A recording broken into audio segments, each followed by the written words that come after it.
Hello. If you too love wearing a classic style wristwatch, then this video is for you. Today I'll show you how to change a watch band with spring bar at home. This is a very easy and inexpensive way to change the look of your wristwatch and adapt it to your style. Today I'm going to change this stang look, red color genuine leather strap to a classic black leather strap.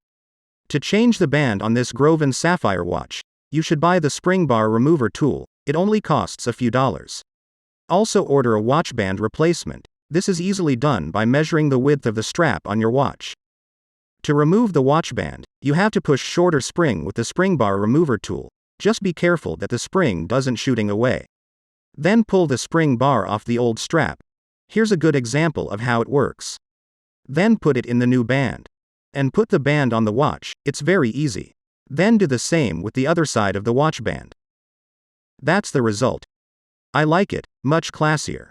If you found this video useful and learned something new, feel free to hit the like and subscribe buttons on this video, so we can meet again in another useful video.